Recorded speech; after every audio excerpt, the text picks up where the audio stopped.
Saludos, ¿qué tal? Sean bienvenidos a una nueva cita con los encuentros digitales en la Cerca Televisión. Hoy nos encontramos en la Escuela Técnica Superior de Ingenieros Agrónomos en Albacete para conocer de primera mano cuál es la labor y cuál es el apoyo que presta la Universidad de Castilla-La Mancha al desarrollo agrario de la región. Para ello contamos con la presencia del director de esta escuela, con Francisco Montero Riquelme. Francisco, muchísimas gracias por atendernos. Hola, Paula, buenas tardes.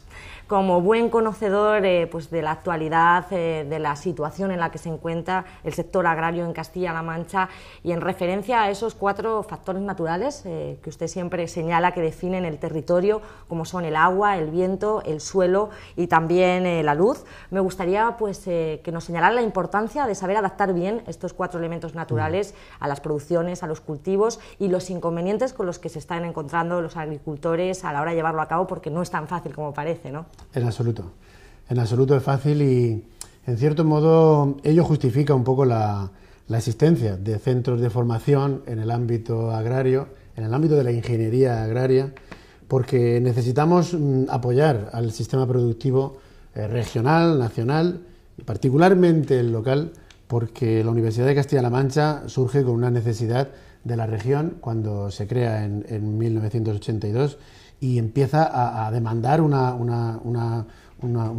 tejido, digamos, profesional cualificado para poner en marcha todos estos mecanismos de transformación que se hacían tan necesarios, incluso hoy día pues también evidentemente forman parte de las propuestas de futuro. La Escuela de Agrónomos trabaja desde hace mucho en el ámbito agrícola, en el ámbito forestal, en el ámbito ganadero, y manejando esos factores que comentabas, porque de alguna manera son los recursos naturales disponibles en esta región. Son de recursos disponibles con importantes limitaciones en temperatura, limitaciones en precipitación, en disponibilidad de agua y en algunos casos también limitaciones en luz. El efecto, digamos, del viento, tal y como lo entendemos, es más como aprovechamiento de un recurso para la generación de energía que se incorpore a los procesos productivos, de captación de agua, de transformación en industrias agroalimentarias, etcétera, que propiamente de un factor de producción. Ciertamente también el viento interviene en la calidad de los productos, puesto que aunque parezca algo totalmente ajeno, representa la movilidad de la atmósfera, y la movilidad de la atmósfera es garantía de sanidad. Sanidad que luego se traduce en aspectos de tipo sanitario, de tipo alimenticio, y que indudablemente conduce a un factor a tener en cuenta también. Pero los importantes, evidentemente, son la luz, el agua y el suelo. Y en ese orden de prioridad que acabo de referir, el agua representa la disponibilidad de un desarrollo cualitativo en la producción. No debemos plantearnos en absoluto las necesidades de producir en cantidad. Todos esos aspectos que en otro momento eran bastante claves en el ámbito en el concepto, mejor dicho, de la agronomía, pues hoy día pasan ya a un segundo lugar porque existen otras áreas del globo, de la Tierra, en donde es mucho más económico y, si apuráramos, más rentable lo que es la producción. Pero, sin embargo, la calidad implica un conocimiento mucho más profundo de la fisiología del cultivo, de la agronomía del cultivo, de la adecuación fenológica de las distintas técnicas culturales que empleamos, y entonces podemos conseguir calidad. Una calidad que el consumidor nos demande. Y a partir de ahí es de donde debe de empezar todo. De los requerimientos, de las exigencias del consumidor. De un consumidor local, provincial, nacional, mundial. Un consumidor mundial, porque hoy día se puede ofrecer casi que cualquier tipo de producto alimenticio, mucho más, en cualquier lugar del mundo, ¿no? De manera que ese consumidor del que podemos obtener cuáles son sus requerimientos a través de las distintas redes de información, de comunicación, etcétera, pues es al que tenemos que servir, al que tenemos que contentar con un determinado producto, con un producto que tiene un determinado color, que tiene un determinado aroma, que tiene una determinada textura, en fin, todos los requerimientos en calidad los tenemos que escribir en el campo a través del agua, a través de la luz, a través del suelo y a través de la propia planta, ¿no? El agua hacía referencia pues a esa limitación de precipitaciones pues que hay en Castilla-La Mancha. Las previsiones no son muy alentadoras, ya que está previsto que para 2050 contemos con un 30% menos de precipitaciones, afectando, me imagino, negativamente al campo Y si ya es complicada la situación en la que se encuentran en estos momentos, me imagino que habrá que tomar medidas por parte pues, de centros, de esta escuela, para poder ayudar a esos agricultores, a esos ganaderos, a conseguir que sus explotaciones, que sus recursos sean lo más competitivos posibles, pero con la menor capacidad hídrica, para que vayan acostumbrándose, ¿no? Es cierto, nosotros lo que no podemos hacer es conseguir agua. Si fuéramos capaces de conseguir agua, bueno, seguramente tendríamos una medalla, porque qué menos que una medalla. Lo que sí que tenemos el compromiso es de ofrecer soluciones para una disponibilidad hídrica menor. Como decías, las previsiones y todos los augurios del cambio climático y todas las tendencias que están barajando y todas las informaciones que están barajando, pues auguran eso, un descenso importante de la precipitación y como consecuencia de la disponibilidad hídrica. El movimiento de las masas de agua en el sentido de trasvases, de intercambios, de determinadas estrategias, van a estar ahí sin duda, y además son un elemento importante para la negociación, para el entendimiento y para realmente la consecución de objetivos comunes. Pero hay que hacer algo más porque se trata de manejar mejor los factores. Entonces, manejar mejor la luz, manejar mejor el suelo, manejar mejor el agua y la planta. Quiero decir en este sentido que hay que encontrar algunas especies o algunas variedades o algunos clones incluso, en fin, individuos que por alguna de las circunstancias que hayamos podido poner en marcha o de índole natural sean capaces de adaptarse mejor a condiciones de limitaciones hídricas. Por un lado estará todo el tema del cultivo en secano. No hay aportación ninguna más que la de la precipitación y para eso es más necesario, más imperioso el encontrar qué material vegetal se puede adaptar mejor. Pero también para el que se cultiva en regadío, para el que de alguna manera recibe esos suplementos hídricos artificialmente, porque hay que evaluar cuál es la fenología más adecuada para que la respuesta a ese agua que aplicamos, a ese recurso tan caro, pues dé unos resultados importantes en producción, en calidad y en lo que antes comentábamos, Paula, de alguna manera, ¿para qué? ¿Cuál es el objetivo realmente de producir algo en el ámbito alimenticio? Pues la demanda de un consumidor.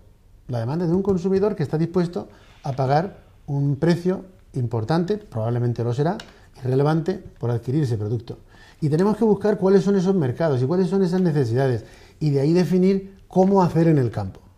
Porque prácticamente todo, se escribe en el campo. Todo lo alimenticio se escribe en el campo. Y un ejemplo que me surge de una manera, creo que importante, es todo el ámbito de la agricultura ecológica. La agricultura ecológica es un ámbito de la producción y un ámbito de la comercialización que está teniendo cada vez más adeptos. Y es lógico, ¿no? Y es lógico porque representa productos diferentes, productos que no han tenido determinada incidencia, que no vamos a evaluar si era tan negativa o no, pero en cualquier caso se ha eliminado esa incidencia y eso hay un mercado que lo demanda con interés y que está dispuesto a pagarlo. En Castilla-La Mancha tenemos que jugar muchas bazas, todas las posibles, todas las existentes, las que se nos ocurran y más. Y por supuesto una de ellas es esta de contar en una región donde los factores limitantes también limitan la actividad de los parásitos y como consecuencia podemos tener más cerca lo que es un producto ecológicamente válido. Desde la Escuela Técnica Superior de Ingenieros Agrónomos me imagino que se está trabajando en estas diferentes líneas para poder cubrir estas necesidades. Concretamente, ¿en qué proyectos se están trabajando? Pues son innumerables, hay muchísimos y de hecho quizá una cifra interesante y previa a esta relación de temas que os puedo contar, pues es un poco los montantes económicos de los que estamos hablando, ¿no? En el periodo 2005-2007 se recibieron en la escuela 8,6 millones de euros. Una cantidad bastante respetable en el ámbito de la investigación y mucho más en el de la agronomía. Pero es que concretamente en el 2009 se han conseguido proyectos por un importe de 3,4 millones de euros. Es decir, una dotación complementaria a los presupuestos ordinarios que efectivamente se dedican más bien a lo que es las tareas de formación. En este caso, para la investigación, de 3,4 millones de euros. Son cifras tremendamente relevantes. ¿Y orientadas a qué? Pues a una gama y un abanico de proyectos tremendamente amplios que podríamos organizar de alguna manera como información geográfica y recursos naturales, es decir, el conocimiento del territorio, la información geográfica ligada a ello, y uno pues muy particular como es la zonificación vitícola. Lo detallo, bueno, porque me resulta un poco más próximo, ¿no? Y en este sentido se trata de conocer con detalle cuál es la orientación productiva de un área concreta y calificándola, pongamos, de 0 a 10 en función de sus aptitudes. Con lo cual, cuando orientamos, cuando aconsejamos, cuando de alguna manera marcamos algunas directrices para seleccionar qué zonas, qué productos, qué temperatura, qué fecha de vendimia, por ejemplo, es más aconsejable, pues tenemos la información. Todo eso es información geográfica aplicada. También trabajamos en protección vegetal. En protección vegetal, por ejemplo, en el ámbito forestal hay unas líneas muy importantes sobre sanidad forestal, inventario de olmos afectados de problemas sanitarios, grafiosis. También trabajamos en incendios. Esta es una región con unos niveles de riesgo en incendio importantísimos y este año no lo es menos, precisamente por las primaveras lluviosas que hemos tenido, las condiciones de temperatura óptimas que están generando una vegetación pues muy densa y que probablemente sea extremadamente sensible para unas temperaturas muy altas que por otra parte cabe también esperar. Trabajamos en tecnología del medio ambiente, producción de biomasa, producción de sumideros de CO2, producción de nutrientes, viabilidad de repoblaciones en el ámbito forestal. ¿Dónde se llevan a cabo, Francisco, estos proyectos, estas pues, investigaciones? Pues hay actuaciones... Hay colaboraciones, me imagino, con empresas... Muchas. Yo creo que ese es un acierto importante el que está haciendo la escuela, el que viene haciendo la escuela, y es integrarse en las redes empresariales de la región, particularmente de la región, aunque también de fuera, pues en el ámbito alimentario, en el ámbito de la producción ganadera, en el ámbito de la conserva, de frigo conservación, de secaderos, de bodegas, de almazaras...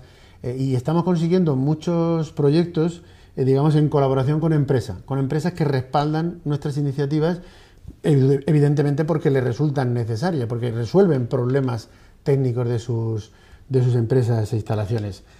En el ámbito de la producción animal también trabajamos de manera intensa en calidad de la carne, caracterización y conservación de carne de diferentes especies, de ovino, de conejo, de cierva.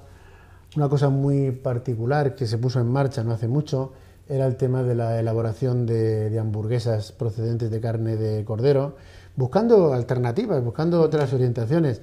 Las atmósferas de los envases de conservación de carne, pues todo eso es un mundo tremendo, muy ligado a la agronomía, muy ligado a lo que escribimos, como te decía antes, Paola, en el campo, que eso es la clave. Estamos escribiendo en el campo lo que el consumidor quiere. Y si eso es así, tendremos éxito. Y si eso es así, podremos seguir trabajando. Y si eso es así, como decía en la presentación de aquella charla, pues tendremos gente que se queda en el territorio. Se queda en el territorio porque tiene cosas que hacer. Y no abandona el campo, que si no estaríamos perdidos. Estaríamos perdidos. En industrias alimentarias, también trabajamos en aceites. Una cuestión muy peculiar, por ejemplo, caracterización de aceites de granilla de uva para extraerlos y utilizarlos en cosmética, en algún tipo de aplicación concreta. Fijaos lo importante que representa utilizar algo de una pepita de un grano de uva, porque lo vamos a hacer en un momento en el que su objetivo no va a ser producir vino, sino que está siendo producir otra cosa. El abanico, la carta de oportunidades que hay que jugar es tremenda, abierta todo lo máximo posible, y esta en ese caso sería una de ellas. También trabajamos en análisis de residuos de plaguicidas, en producción vegetal, la agronomía del riego, que decir tiene de ese objetivo tan claro y tan importante y histórico, ¿no?, de la escuela, cuando pues por allá por el 78 empezamos a funcionar, 80, 82, empezamos a relacionarnos con el Instituto Técnico Agronómico Provincial, a empezar a participar en los servicios de asesoramiento de riegos.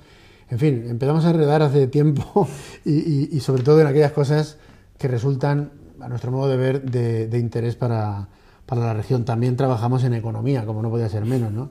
Análisis comercial de productos, comportamiento del consumidor hacia lo que es un aturdimiento casi que generalizado de marcas y de emblemas, de anagramas, de que el consumidor muchas veces pierde su referencia porque primero no domina y no conoce suficientemente los productos y por lo tanto se tiene que orientar de alguna manera. Cuando hay un bombardeo excesivo de marcas, realmente el consumidor casi que cambia de cambio de producto. Y eso no nos no interesa. liarse. También trabajamos en estadísticas agrarias y regionales que sirven para poder evaluar las tendencias en los ritmos de orientación productiva de cereales, de leguminosas, etcétera. También la organización común de mercado, las normativas, legislación. Y finalmente, por referirme de una manera expresa a lo que es el agua y la energía. Los servicios de asesoramiento de riego, inicialmente, ya digo, en colaboración con el ITAP y ahora complementariamente en el Centro Regional de Estudios del Agua, pues constituyen una baza importantísima para la optimización de los recursos en la región. El uso eficiente de la energía también se desarrolla en el CREA. Y luego pues hay también un estudio importante, yo creo, sobre el estado ecológico de las aguas subterráneas, que de alguna manera nos indican cuál es la calidad de ese recurso que tenemos ahí guardado y que ha de ser la solución, una solución importante del futuro. Hay un grupo de ecología importante en la escuela también que trabaja en esos temas de evaluación de la calidad de los acuíferos. Proyectos, estamos viendo, científicos, técnicos, de experimentación, que buscan optimizar los recursos que hay en esta tierra, no solamente los naturales, también hemos visto los recursos económicos, los recursos humanos, para que el futuro del campo sea pues lo más seguro y lo más eficiente posible. En ese sentido, hacía referencia a la colaboración que mantiene con el ITAP, con el Instituto Técnico Agronómico Provincial, también con el Gobierno regional en determinados centros. En muchos centros de investigación. En este sentido, ¿qué considera usted que significa pues, para el sector agrario y ganadero contar con centros como el ITAP de estas características a la hora de poder asumir y adaptar a sus explotaciones esos conocimientos, esa transferencia de tecnologías que se están dando? Pues es una baza importante el poder colaborar en este sentido con ellos, ¿no?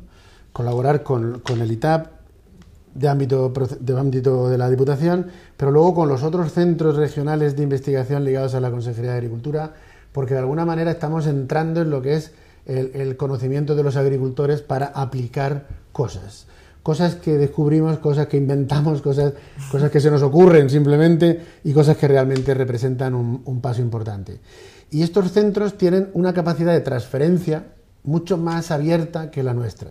La nuestra es una transferencia, digamos, a medio largo plazo. Nosotros nos dedicamos fundamentalmente a formar profesionales a través de los proyectos, de las actividades, de los descubrimientos de investigación que se incorporan a la formación. Pero se trata de profesionales que se incorporarán al tejido empresarial en función de que las empresas, las instituciones, los organismos, los privados, pues los contraten, ¿no? Y esa es una vía de trasladar el conocimiento, digamos, un poco lenta, ¿no? Es de futuro, pero es un poco lenta y es imprescindible. Sin embargo, estos otros centros tienen una facilidad de acceso mucho mayor que la nuestra, a la población, al empresario, al agricultor en particular. Directo con el profesional, que no sé si siempre en estos casos esa transferencia se hace efectiva, porque... Yo creo que nos falta mucho. No podemos decir que estamos en mantillas, no, pero nos falta mucho.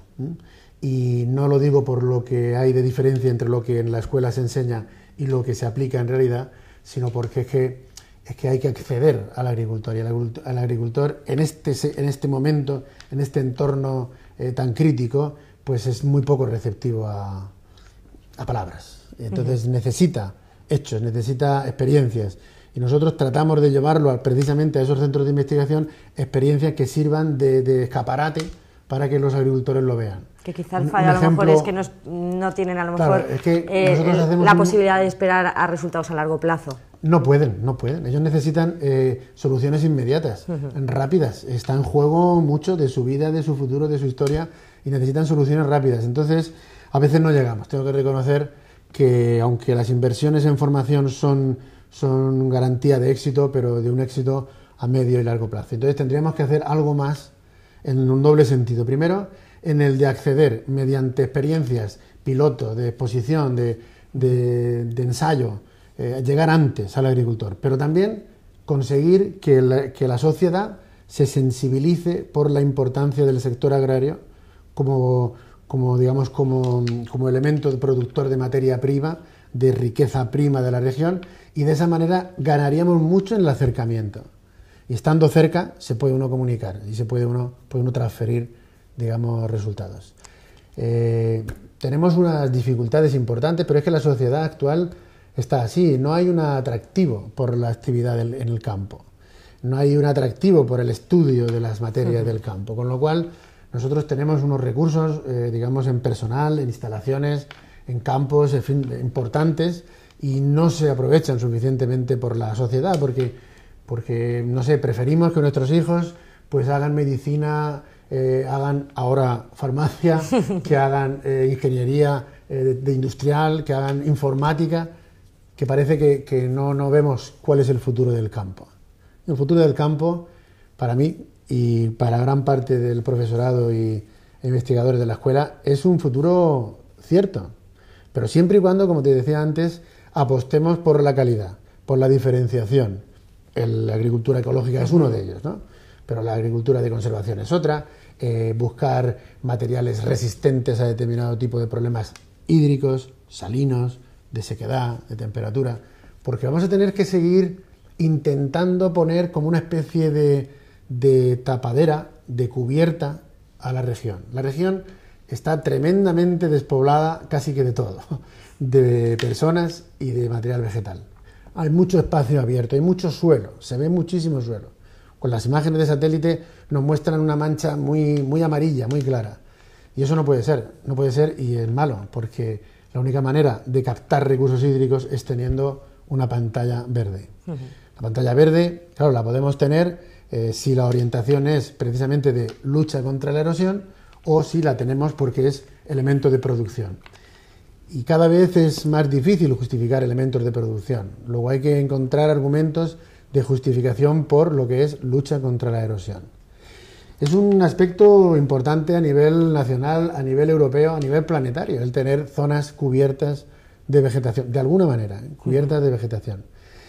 Y nuestro empeño y nuestro estudio, bueno, concretamente recuerdo en el 92 que pusimos en marcha un proyecto importante europeo sobre la desertificación, el estudio de la desertificación en Europa. Y aquí en Castilla-La Mancha se ubicaron 3 zonas, digamos, de especial relevancia para el estudio de la desertificación. Y ahí ya concluimos que teníamos un suelo con una capacidad de retención, de exploración importantísima, pero no la tenemos suficientemente explotada. Y necesitábamos encontrar material vegetal adaptado. Biología molecular, hibridaciones, miles de líneas de investigación de carácter científico, buscando esos materiales que puedan adaptarse a nuestras condiciones y generar un entorno mucho más agradable, estable y beneficioso para la península, para Europa.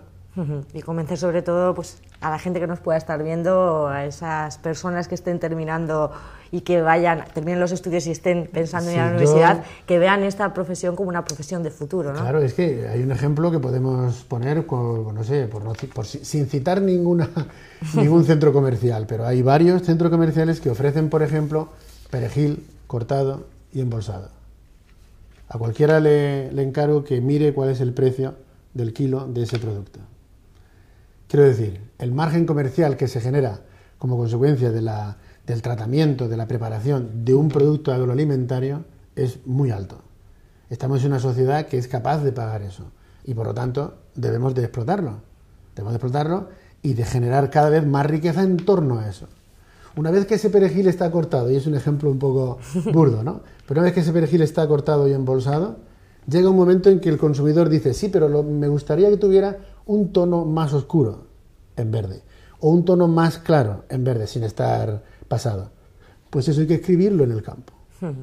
Y podemos implicar al agricultor, al industrial, a la central hortofrutícola, al comercializador, a todo el mundo. Como siempre, el cliente, en este caso el consumidor, es el que manda. Es el que manda. En el campo, en el sector agrario de Castilla-La Mancha, pues hay que hacer especial hincapié en la viticultura. Sí. Castilla-La Mancha está considerado como el mayor viñedo de Europa, con más de 500.000 hectáreas de viñedo. Sí. Sin embargo, a pesar de que contamos con vinos de muy buena calidad, a precios competitivos, que esta tierra es la que aman todas las cepas, se pueden adaptar casi todas las variedades, el caso es que la comercialización sigue siendo pues un caballo de batalla que no terminamos de conquistar. En su opinión, ¿cuáles son los problemas o cuáles son los obstáculos que no somos capaces de superar para que el vino de Castilla-La Mancha siga llegando cada vez en mayor medida a esos mercados? Es cierto, la verdad es que se hacen cosas muy buenas, hemos dado un salto muy importante en tecnología, en dedicación y sobre todo en calidad, y ahora lo estamos dando también en marketing, generando etiquetas, formatos diferentes, mucho más agradables y mejor aceptados por el consumidor. Esto lo hemos hecho en un periodo pues no más allá de 10-15 años, donde cuando ha entrado el acero inoxidable, cuando ha entrado la tecnología, cuando ha entrado la sanidad, de alguna manera, se han generado en casi en todos sitios productos buenos. Pero muchas veces hablamos, y es cierto, de que la asignatura pendiente es la comercialización. Lo que yo me pregunto muchas veces, siempre lo pongo encima de la mesa, y es, ¿esta asignatura pendiente la tiene que superar todo el mundo? Yo creo que es una asignatura que no forma parte de los planes de estudio de todos los integrantes en el proceso. Es decir, al agricultor no le tenemos que pedir que resuelva el problema de la comercialización. Al industrial quizá a lo mejor tampoco no. Al que realmente le tenemos que pedir que solucione el problema es al sector organizándose. Porque cuando a un mercado salen muchos vendedores, pues el mercado se aturde y al final todos pierden. Sí, pierde fuerza el vino. Entonces, en lugar de a lo mejor crear una imagen más unitaria y con más fuerza. Hay una componente de tipo técnico de lo que es la elaboración de los formatos de venta, indudablemente. Otra cuestión de tipo técnico es la información de los mercados, ¿no? De los mercados en destino, cuáles son los productos que están demandando, cuáles son las características, las cantidades, en fin, pero todos son aspectos técnicos. Luego está la estrategia de comercialización que hace que un conjunto de productos, una línea de productos, entre bien o no entre bien, entre con éxito o no entre con éxito, y sobre todo que compita con otras líneas que desde otros países y de otras regiones pues están empleando. Por tanto, yo reclamo organización en la distribución y en la comercialización de los productos, porque de esa manera creo que ganaríamos más. Tenemos que ganar consumo. Hay un problema de consumo importante. No sé, el consumo está muy bajo y entonces resulta que hay mucha población que no tiene acceso al vino por desconocimiento. Pues esa tarea es prioritaria. Y a lo mejor esa tarea que es prioritaria puede ser genérica. No tiene por qué hacerla cada una de las bodegas, cooperativas, empresas individuales, porque de esa manera seguro que se entorpecen y se satura el mercado de esa información. O sea que hay una parte de la comercialización y marketing de tipo técnico que hay que resolver, y que se puede resolver, quizá con inversión, no digo yo que no, pero hay otra que es más de estrategia, y esa de estrategia es la que creo que no termina el sector por organizarse. Entonces tienes Fundación Tierra de Viñedos, tienes cooperativas, tienes agrupaciones, tienes asociaciones de productores, y todos plantean el mismo problema, pero hay que resolverlo en común, al menos la estrategia. Es lo que pienso. Yo creo que también la otra tercera pata, por así decirlo, sería el consumidor, o el consumidor potencial, mejor dicho. Sí, inculcar esa cultura del vino que parece que se ha perdido con los años y que debería recuperarse. Con mejorar un poco los índices de consumo. Hace falta que la población conozca el vino. Y pienso, no lo sé, pero pienso que promover el consumo del vino no puede ser incorporándole un montón de inconvenientes y detalles de tipo cultural, técnico, el conocimiento sobre los aromas. Yo creo que hay que hacerlo fácil, para empezar. Después tendremos tiempo de subir el nivel de exigencia porque el propio consumidor va a encontrar que hay diferencias de unos con otros y por lo tanto va fijando calidades y además primándolas, ¿no? Pero es un camino, digamos, posterior. Lo que tenemos que hacer ahora mismo es conseguir que sea un producto que se consuma de una manera natural. Estamos pues ya casi llegando al final de la entrevista, pero sí que hay varios temas que a lo mejor de manera más resumida, Francisco, sí que quería pues tratar. Sé que es un tema muy amplio, pero al final se nos ha ido el tiempo. La OCM, a grandes rasgos, en Castilla-La Mancha se está sabiendo aprovechar esta entrada en vigor de esta nueva OCM del vino. Mira, yo siempre no soy un experto en OCM, sé que los hay porque hace falta además en toda la normativa y legislación que acompaña a esa normativa de regulación, pero pienso que lo que ha servido, o por lo menos para lo que sirve, es porque es una oportunidad de cambio. una oportunidad de cambio importante. Una oportunidad de cambio que afecta a la producción en cuanto al material vegetal que se utiliza o que se puede utilizar o que se ha podido utilizar, es decir, incorporación de nuevas variedades, incorporación de nuevas técnicas de cultivo, todos los sistemas de formación apoyada, las espalderas, los sistemas de riego, la conducción, la luz ligada al grosor de las espalderas, es decir, todo un conjunto de técnicas que se incorporan como consecuencia de que es una oportunidad de cambio.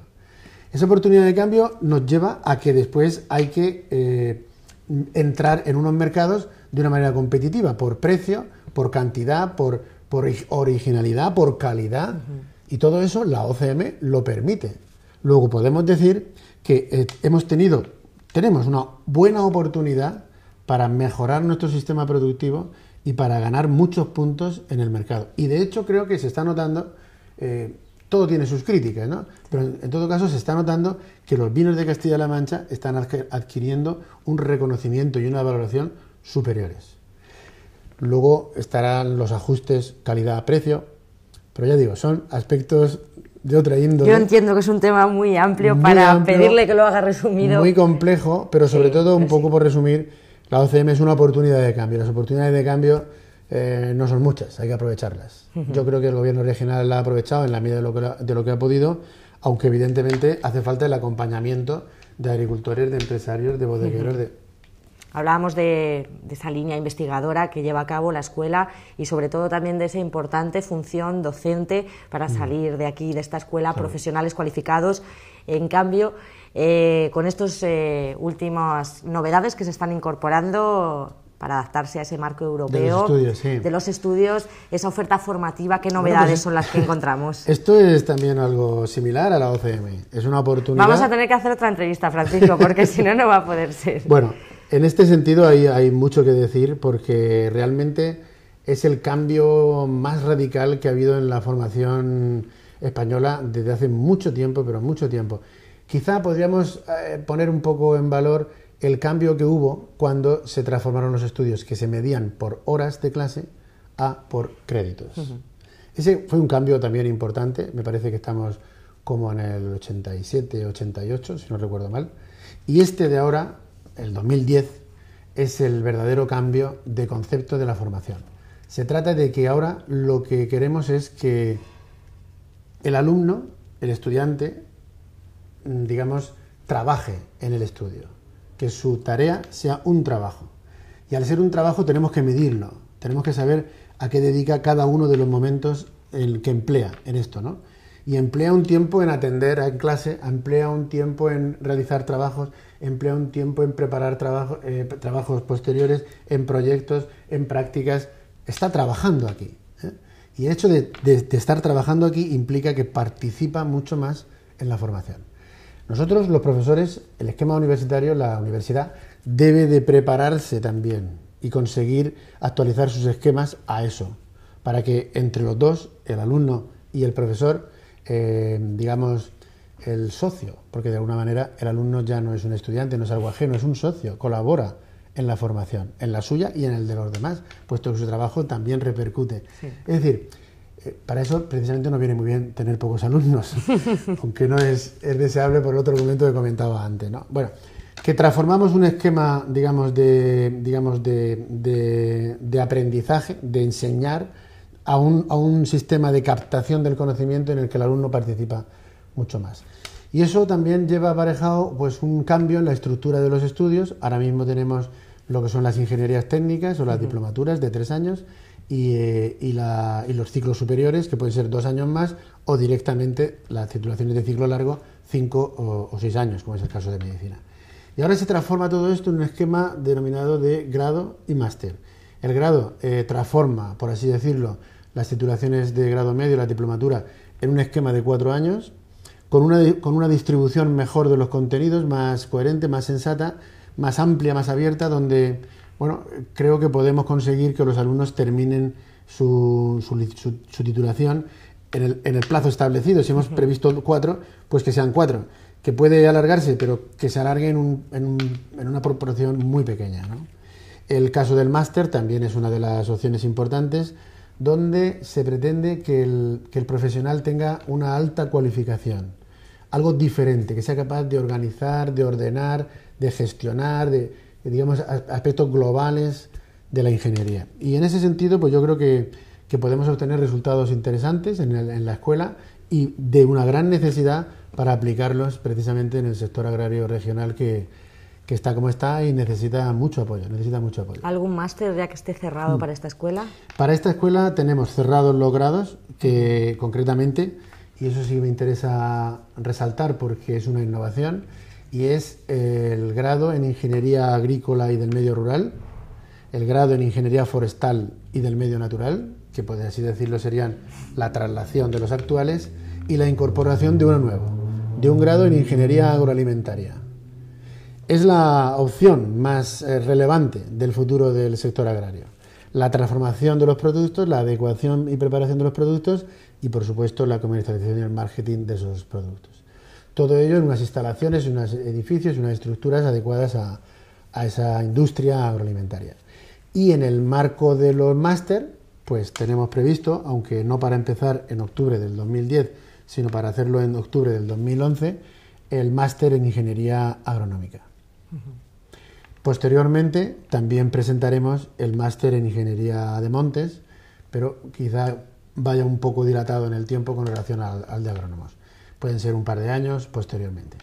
Pues esperemos que sea todo un éxito esta nueva camino que emprende la Universidad Española, más concretamente la Universidad de Castilla-La Mancha, para equiparar las titulaciones con la Unión Europea. Ahora sí, ya nos tenemos que despedir. Francisco, muchísimas gracias por atendernos, ha sido un placer. Pues tengo que decir que ha sido también muy agradable, que me he encontrado muy a gusto, que he hablado de lo que me gusta hablar y que siempre lo haré en el ámbito de lo que es la formación, porque me parece que el capital humano es la baza más importante que tenemos que jugar en esta región. Claro. Gracias. Sí. Gracias también a todos ustedes, nos marchamos, nos vemos como siempre en Internet, en la Cerca Televisión. Hasta pronto. Bueno.